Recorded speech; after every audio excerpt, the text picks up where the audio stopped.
Hello बच्चों, आप सभी का स्वागत है concept to clarity YouTube channel पे। जैसा कि आपको पता है कि हम लोग पढ़ रहे हैं चैप्टर नंबर 1। यदि आप हमसे पहली बार जुड़े हैं और आपकी ये मैथ्स की पहली क्लास है तो मैं आपसे रिक्वेस्ट करना चाहूँगा कि आप इस चैप्टर को लेक्चर 1 से देखिए। इससे आपको बहुत ही अच्छे से समझ में आएगा। ठीक है बच्चों, तो हम आज आगे कंटिन्यू करते हैं अपने क्वेश्चंस करने। जैसा कि पता है आप लोगों को, हमने एग्जाम्पल नंबर 6 तक पहले डिस्कस कर चुके हैं। अब हम बात करेंगे एग्जाम्पल नंबर 7 की। ठीक है, तो इसमें कह रहा है क्या कि सिद्ध कीजिए 3 अंडर रूट 2 एक अपरिमेय संख्या है। ठीक है बच्चों, तो इसको कैसे करेंगे आप लोग अभी तक सीख चुके होंगे, तो हम इसको स्टार्ट करते हैं। ठीक है, तो देखिए इसका हमने किया सोल्यूशन।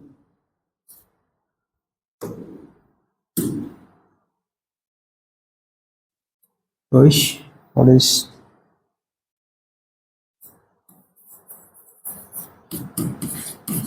ठीक है बच्चों, तो कैसे करेंगे? पहले हम इसको मान लेते हैं कि ये हमारी एक परिमेय संख्या है।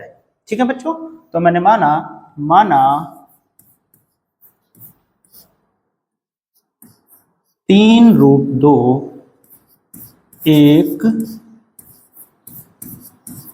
परिमेय संख्या है। बच्चों अगर ये परिमेय संख्या है तो हम इसको p बाई क्यू के फॉर्म में लिख सकते हैं ना।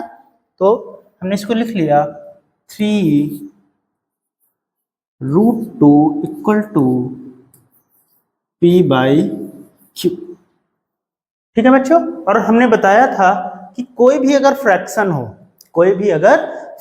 हो, भिन्न हो, तो जो उसका सरलतम रूप होता है, वो जो दोनों संख्याएं आती हैं, अगर उसका सरलतम रूप लिखोगे तो वो दोनों संख्याएं सहअभाज्य संख्याएं होती हैं। इसके पहले वाले लेक्चर में मैंने आपको बताया था। तो ये p और q क्या होंगे?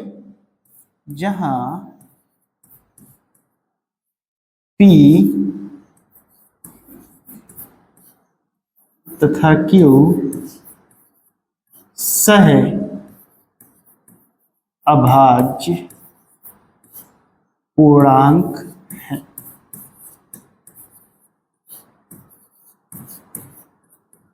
ठीक है बच्चों, अब देखो करना क्या है बच्चों इस प्रकार के क्वेश्चन में। जैसे अगर सिर्फ अंडर रूट 2 होता या अंडर रूट 3 होता, अंडर रूट 5 होता, तो उस क्वेश्चन को प्रूफ करने में थोड़ा सा टाइम लगता है, वो क्वेश्चन थोड़ा सा लंबा होता है। लेकिन अगर कोई नंबर ऐसे लिखा हो कि एक तो उसके साथ अपरिमेय हो लेकिन एक परिमेय हो, जैसे यहाँ पे हम देख रहे हैं 3, अगर सिर्फ 3 की बात करें तो वो तो परिमेय नंबर है, परिमेय संख्या है। अंडर रूट 2 अपरिमेय है, तो इस क्वेश्चन में क्या करते हैं, अपरिमेय संख्या को अलग कर देते हैं और परिमेय संख्या को अलग। तो हम इसको ऐसे लिख सकते हैं बच्चों, under root 2 equal to p upon 3q लिख सकते हैं। अब बच्चों ध्यान से समझिएगा, मैंने आपको बताया था क्या कि अगर किसी पूर्णांक को पूर्णांक के साथ जोड़ो तो पूर्णांक आता है, अगर पूर्णांक से पूर्णांक को घटाओ तो पूर्णांक आएगा, अगर पूर्णांक की गुणा पूर्णांक के साथ करो तो नंबर जो है वो पूर्णांक आता है, अगर पूर्णांक को पूर्णांक से भाग दो तो संख्या हमारी कौन सी आती है? एक परिमेय संख्या आती है। क्या आती है? परिमेय। अब बच्चों यहाँ पे ध्यान से देखना, p और q क्या है? पूर्णांक है। ठीक है, q में हमने 3 से मल्टीप्लाई किया तो 3q क्या हो गया? वो भी एक पूर्णांक होगा। अब ऊपर पूर्णांक नीचे पूर्णांक, तो जब ऊपर पूर्णांक हुआ नीचे भी पूर्णांक हुआ तो p बटे 3q ये हमारी कैसी संख्या हो गई? परिमेय संख्या, है ना। p बटे 3q कैसी हो गई? परिमेय। जबकि अच्छा इसका मतलब अगर ये परिमेय है तो अंडर रूट 2 भी हमारी क्या होनी चाहिए? परिमेय। लेकिन हमने तो पता है अंडर रूट 2 कैसी संख्या होती है? अपरिमेय। तो ये बात तो गलत हो गई ना कि परिमेय संख्या और अपरिमेय संख्या ये दोनों बराबर तो नहीं हो सकते। अब ये गलत क्यों हुआ? क्योंकि हमने ये गलत मान लिया कि 3 रूट 2 एक परिमेय संख्या है, इसलिए 3 रूट 2 हमारी कैसी संख्या होगी? अपरिमेय संख्या। ठीक है बच्चों, तो यहाँ पे हम लिख लेते हैं चूंकि p बटे 3q एक परिमेय संख्या है, एक परिमेय संख्या है। इसका मतलब ये हुआ कि अर्थात √2 भी एक परिमेय संख्या है। ठीक है, इसका मतलब तो यही हुआ। लेकिन हमको पता है √2 होती कैसी है, अपरिमेय संख्या। तो हमने क्या लिखा, जबकि √2 एक अपरिमेय संख्या है। अब ये हमको गलत क्यों मिला, क्योंकि हमने ये गलत माना कि 3√2 एक परिमेय संख्या है। यह विरोधाभास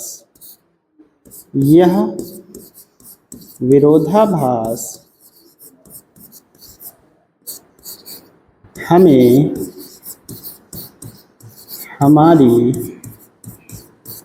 गलत कल्पना के कारण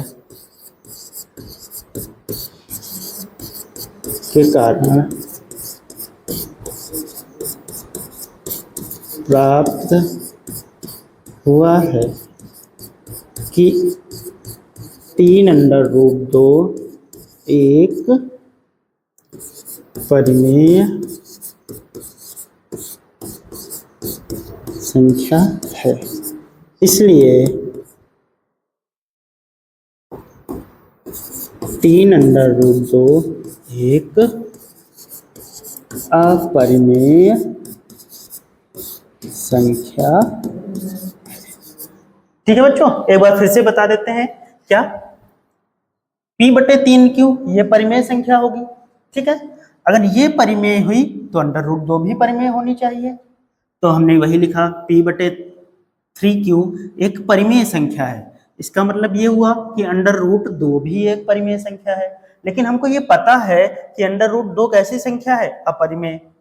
अब ये गलत क्यों हुआ, ये गलत इसलिए हुआ क्योंकि हमने ये गलत मान लिया कि 3√2 एक परिमेय संख्या है। इसलिए 3√2 हमारी कैसी संख्या होगी, अपरिमेय संख्या। ठीक है बच्चों, अब आगे बढ़ते हैं।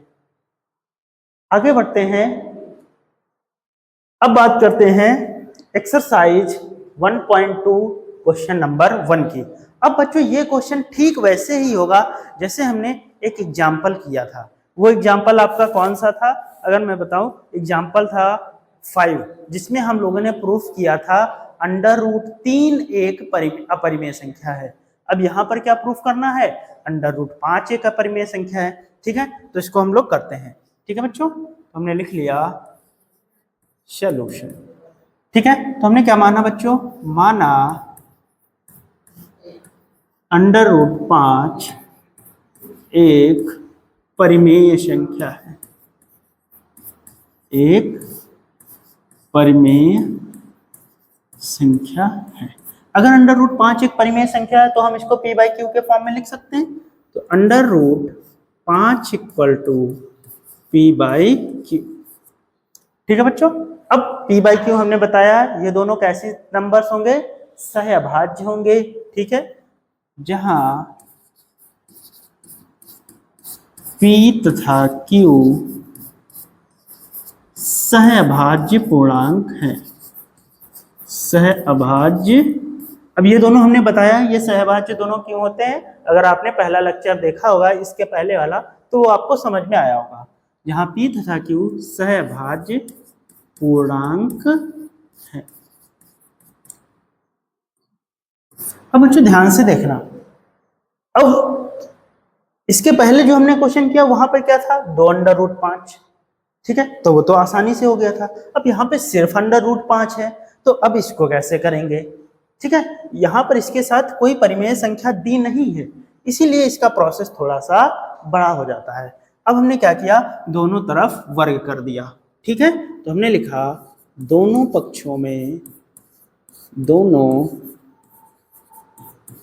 पक्षों में वर्ग करने पर वर्ग करने पर, तो बच्चों देखो क्या होगा, अंडर रूट 5 का वर्ग 5 हो गया, ये हो गया पी स्क्वायर, ये हो गया क्यू स्क्वायर। अब मल्टीप्लाई करा दो, मल्टीप्लाई कराया तो क्या हुआ 5q square equal to P square. अब बच्चों ध्यान याद होगा आपको, हमने पहले क्या किया था, अब आपको पता होगा ये पी स्क्वायर जो है ये नंबर हमको कब मिला, जब क्यू स्क्वायर में 5 की गुणा हुई, है ना। जैसे मैंने कहा 2 गुणे 3 बराबर 6, तो 6 हमको कब मिला, हम ये बोल सकते हैं कि जब हमने 2 में 3 की गुणा की या फिर 3 में 2 की गुणा की तो हमको 6 मिला। अब यहाँ पर देखो पी स्क्वायर हमको कब मिला, जब हमने पी स्क्वायर 5 में क्यू स्क्वायर की गुणा की या फिर क्यू स्क्वायर में 5 की गुणा की, दोनों कह सकते हैं।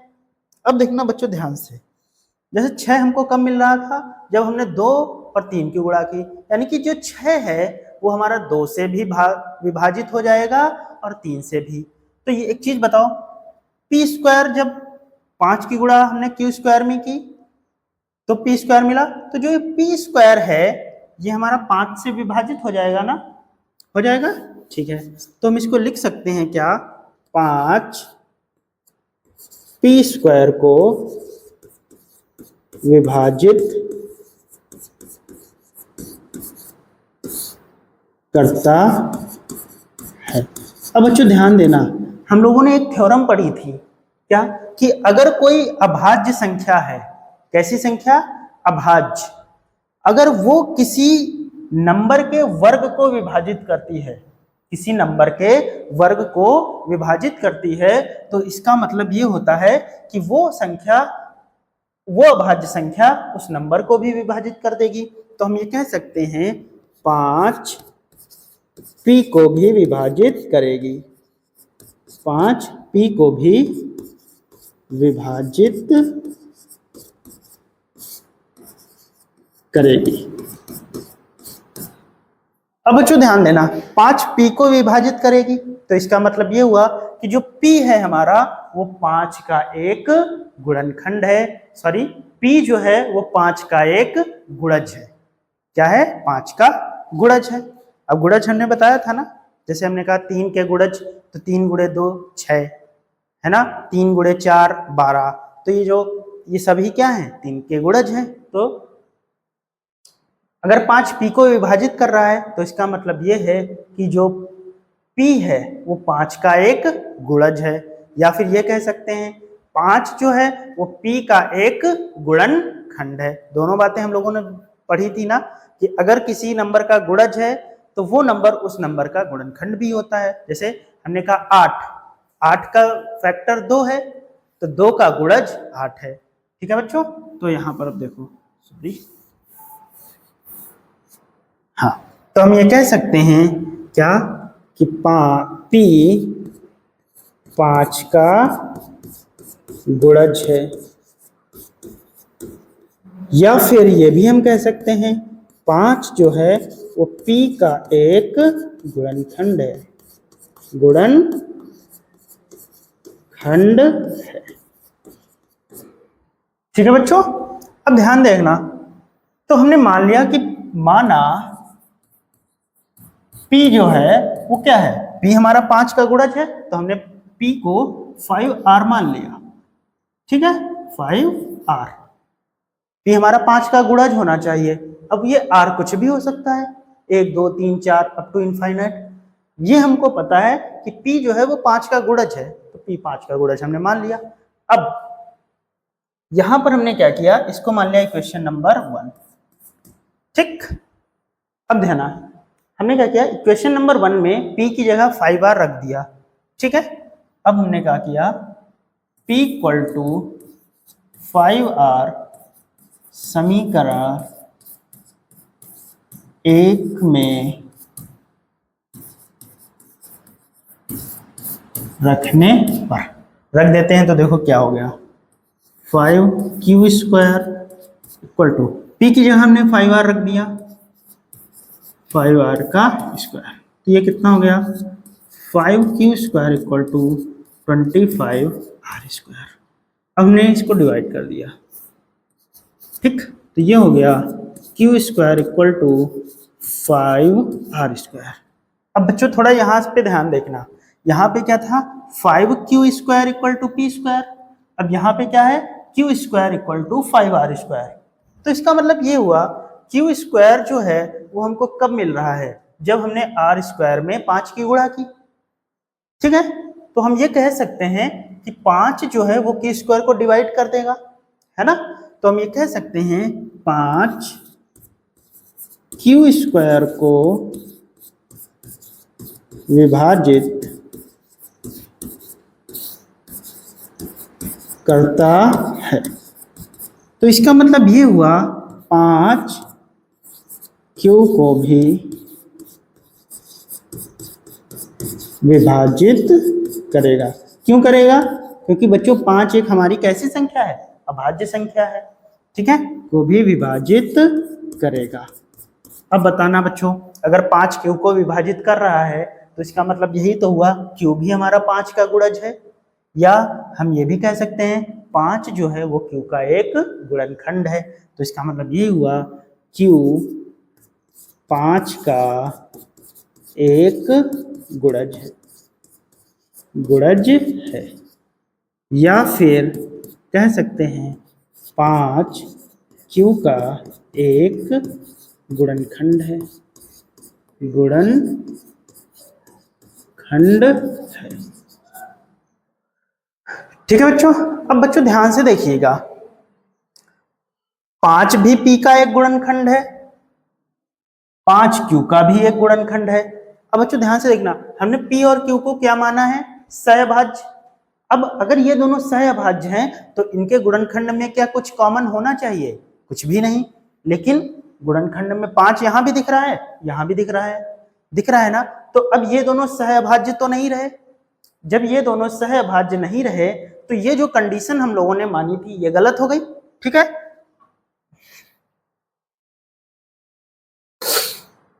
हाँ, तो वो कंडीशन तो गलत हो गई। अब देखो बच्चों, अब वो कंडीशन गलत क्यों हुई? क्योंकि हमने ये गलत मान लिया कि √5 एक परिमेय संख्या है। ठीक है, तो यहां पे हम लिखते हैं चूंकि Q तथा P का एक उभयनिष्ठ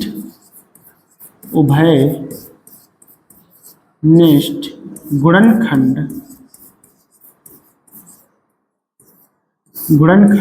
5 है। अब उभयनिष्ठ गुणनखंड 5 है तो ये दोनों सहअभाज्य तो नहीं रही, अर्थात P तथा Q सहअभाज्य संख्याएं नहीं होंगी। ठीक है बच्चों, अब ये चीज गलत हो गई। अब ये गलत क्यों हुई? क्योंकि हमने √5 को एक परिमेय संख्या मान लिया था। अब यही लिख देते हैं, ये हमारा गलत क्यों हुआ? यह हमारी गलत कल्पना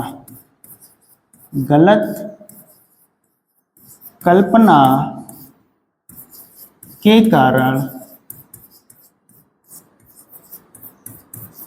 प्राप्त हुआ है। ये हमारी गलत कल्पना के कारण प्राप्त हुआ है। और वो गलत कल्पना हम लोगों ने क्या की थी? वो गलत कल्पना ये थी कि हमने कि √5 एक परिमेय संख्या है। यही तो हम लोगों ने गलत कल्पना की है, √5 एक परिमेय संख्या है। तो हम क्या कहेंगे? इसलिए √5 एक अपरिमेय संख्या है, एक अपरिमेय संख्या है। ठीक है बच्चों, आशा करते हैं आपको समझ में आया होगा। अब देखो बच्चों, अब इसमें देखो क्या करना है, सिद्ध करना है 3 + 2 √5 एक अपरिमेय संख्या है। अब बच्चों यहाँ पे ध्यान से देखना, यहाँ पे अगर सिर्फ 3 की बात करें तो परिमेय है, 2 की बात करें तो अपरिमेय, वो भी परिमेय है। अगर देखें इसमें अपरिमेय है क्या, तो अपरिमेय इसमें सिर्फ √5 है। तो ये क्वेश्चन को हम बहुत ही कम में सॉल्व कर सकते हैं। जब एक सिर्फ अपरिमेय दी हो और उसको सिद्ध करना हो तो वो क्वेश्चंस थोड़े से बड़े हो जाते हैं। लेकिन अगर कोई क्वेश्चन परिमेय संख्या और अपरिमेय संख्या दोनों को कंबाइन करके दी हुई है तो उसको हम आसानी से सॉल्व कर सकते हैं। ठीक है बच्चों, तो हमने क्या किया, माना 3 + 2√5 एक परिमेय संख्या है। ठीक है बच्चों, अगर परिमेय संख्या है तो हम इसको p/q के फॉर्म में लिख सकते हैं। तो 3 + 2√5 = p/q। ठीक है बच्चों, p/q, p तथा q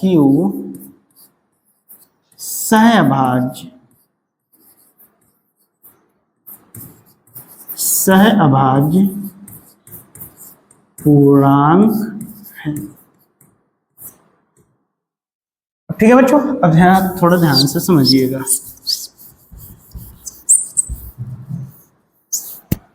अब बच्चों ध्यान से देखिएगा, इसमें करना क्या है, जो सिर्फ अपरिमेय है उसको अलग कर दो और जो परिमेय है उसको अलग। अगर देखें तो अपरिमेय है क्या, सिर्फ √5 है तो उसको अलग रखना है। तो हमने क्या किया, देखना बच्चों, हमने क्या किया, 2√5 = p/q, 3 को इधर भेज दिया तो ये माइनस का हो गया। अब देखो हमने इसको थोड़ा सा सॉल्व किया, 2√5 = अब इसको सॉल्व करोगे तो क्या आ जाएगा, p - 3q/q। अब देखो हमने ऐसे लिख लिया, √5 = p - 3q, ये 2 नीचे आ जाएगा तो ये हो गया 2q।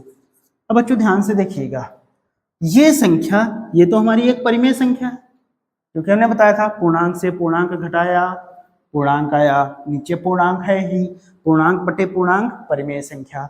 ये परिमेय संख्या तो ये भी परिमेय होनी चाहिए, जबकि ये तो अपरिमेय होती है ना। अब ये अपरिमेय है, ये परिमेय है, ये दोनों बराबर तो हो नहीं सकते। जब ये दोनों बराबर नहीं हो सकते, लेकिन यहाँ तो हमने बराबर कर दिया, अब ये बराबर हो क्यों गए, क्योंकि हमने ये गलत मान लिया कि 3 + 2√5 एक परिमेय संख्या है।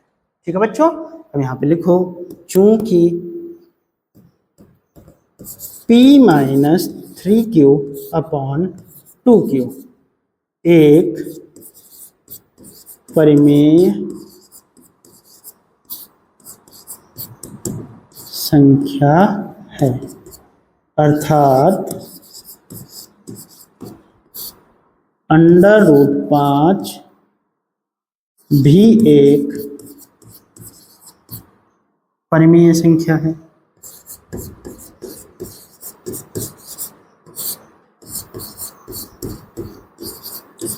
जबकि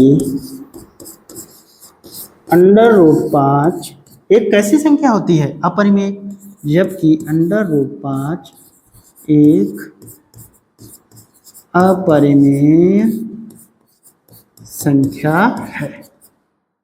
अब ये हमको गलत क्यों मिला, क्योंकि हमने ये गलत मान लिया कि 3 + 2√5 एक परिमेय संख्या है। यह हमें हमारी गलत कल्पना के कारण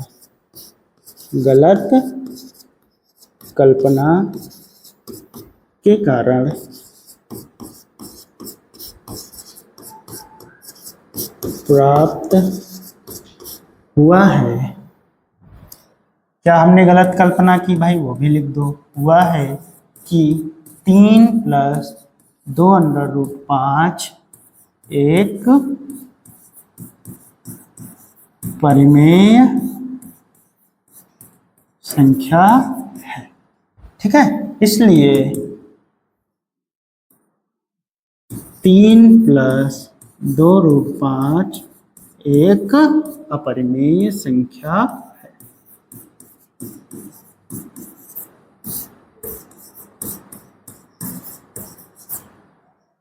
ठीक है बच्चों, आशा करते हैं आपको समझ में आया होगा। अब बच्चों ध्यान से देखिएगा, अब देखिए क्वेश्चन नंबर 3 क्या कह रहा है। कह रहा है सिद्ध कीजिए 1/√2 एक परिमेय संख्या है, 7/√5 एक परिमेय संख्या है, 6 + √2 एक अपरिमेय संख्या है। अब बच्चों देखो, ऐसा क्वेश्चन तो हम लोगों ने अभी किया ना 2/5। तो जैसे वो क्वेश्चन हुआ वैसे ये भी हो जाएगा। ऐसा भी क्वेश्चन हम लोगों ने एग्जाम्पल नंबर हम लोगों ने 6 किया था, बिल्कुल उसी की तरह से कैसे ये होगा। अब ये थोड़ा सा नया लग रहा है, जो देखिए इसको हम हल करते हैं। क्या होगा इसका हल। फर्स्ट, माना 1/√2 एक परिमेय संख्या है, एक परिमेय संख्या है। अब बच्चों थोड़ा ध्यान से देखिएगा, ये परिमेय है तो हम इसको ऐसे लिख सकते हैं 1/√2 बराबर P/Q। ठीक, जहां P Q सहअभाज्य पूर्णांक है, सहअभाज्य पूर्णांक है।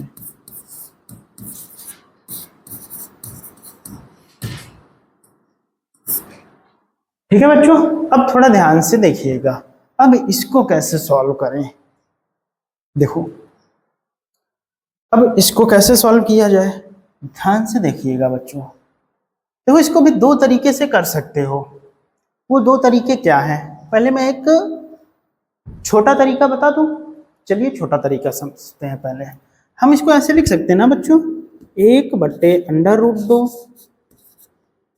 अब बच्चों तुम लोगों ने क्लास 9th में पढ़ा होगा, क्या क्लास 9th में ये चीज पढ़ी होगी कि अगर हर में डिनोमिनेटर में अंडर रूट है तो हम इस अंडर रूट को खत्म कर सकते हैं। कैसे, रेशनलाइजेशन करके, परिमेयकरण करके। पढ़ा होगा क्लास 9th में। परिमेयकरण कैसे कहते हैं, जैसे अंडर रूट 2 है हर में, तो अंडर रूट 2 से हमने अंश में और हर में गुणा कर दिया। ये कर सकते हैं ना बच्चों, तो हमने यही काम किया। क्या किया हमने, इधर देखिएगा बच्चों थोड़ा ध्यान से। हमने क्या किया, 1/√2 लिया और हमने क्या किया, ऊपर और नीचे हमने अंडर रूट 2 से मल्टीप्लाई कर दिया।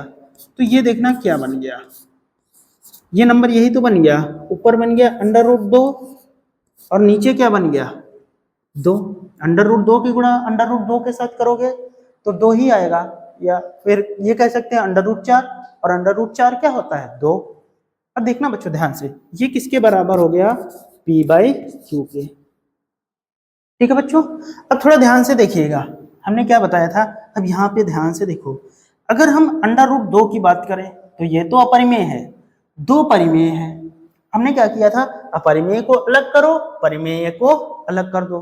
तो हमने क्या किया, इसको ऐसे लिख दिया, अंडर रूट 2 बराबर 2 को इधर भेज दिया, क्या हो गया, 2P/Q। 2P/Q। अब बच्चों ध्यान से देखिएगा, ये पूर्णांक ये पूर्णांक, तो ये परिमेय संख्या हो गई। अब ये परिमेय हो गई तो इसको भी परिमेय होना चाहिए, लेकिन हमको पता है अंडर रूट 2 तो एक हमारी अपरिमेय संख्या होती है। ये भी गलत हो गया। गलत क्यों हुआ, क्योंकि हमने ये गलत मान लिया कि 1/√2 एक परिमेय संख्या है। तो यहाँ पे लिख दें, क्या लिख दें, चूंकि 2P/Q एक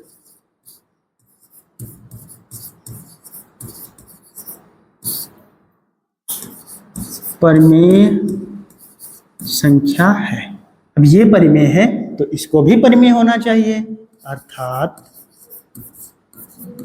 अंडर रूट 2 एक परिमेय संख्या है। अब जबकि हमको पता है कि अंडर रूट 2 कैसी होती है, अपरिमेय संख्या, जबकि अंडर रूट 2 एक अपरिमेय संख्या है, एक अपरिमेय संख्या है। अब ये चीज गलत क्यों हुई, हमने गलत मान लिया, ठीक है। यह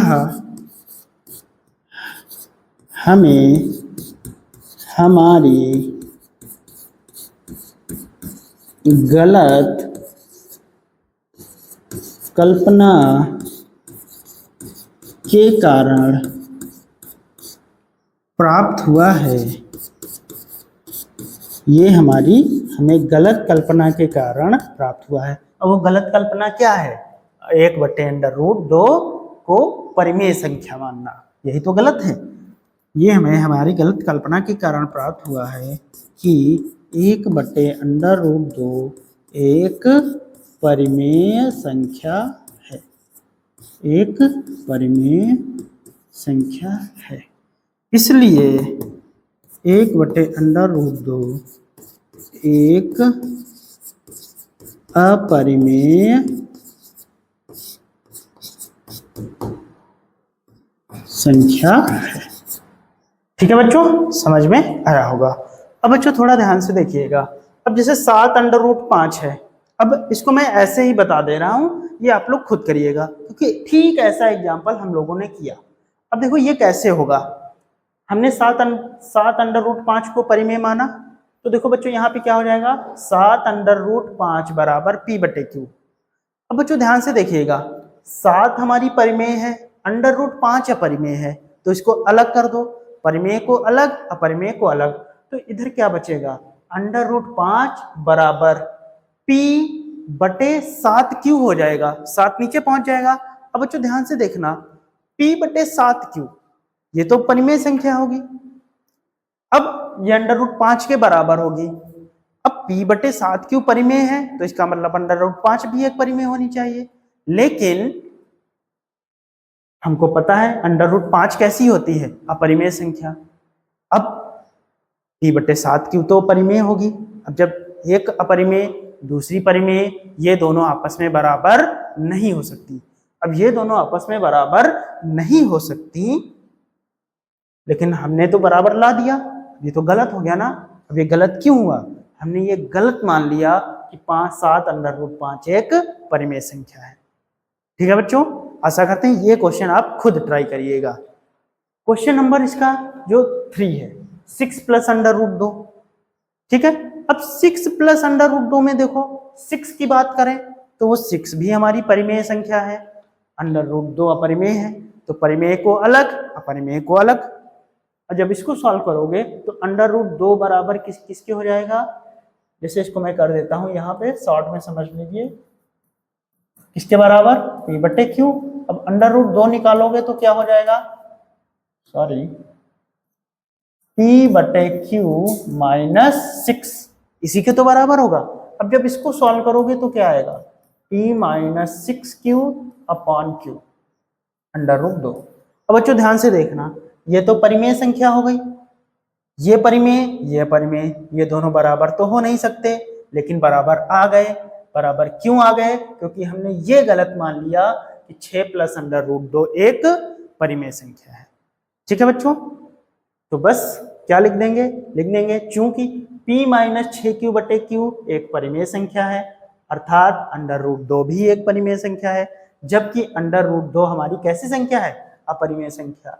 अब यह हमें हमारी गलत कल्पना के कारण प्राप्त हुआ है, क्या कि 6 + √2 एक परिमेय संख्या है, इसलिए 6 + √2 एक अपरिमेय संख्या है। ठीक है बच्चों, तो आशा करते हैं आपको समझ में आया होगा। अब क्या करेंगे बच्चों, ये चैप्टर आपका एनसीईआरटी बुक से समाप्त हो जाता है। ठीक है बच्चों, अब हम लोग क्या करेंगे, इस चैप्टर के PYQs, ठीक है, जो कुछ नए होंगे वो हम लोग सॉल्व करेंगे। ठीक है बच्चों, तो आशा करते हैं आपको समझ में आया होगा, और अगर ये क्लास आपको पसंद आई हो तो इसको लाइक और सब्सक्राइब कीजिए। Thank you.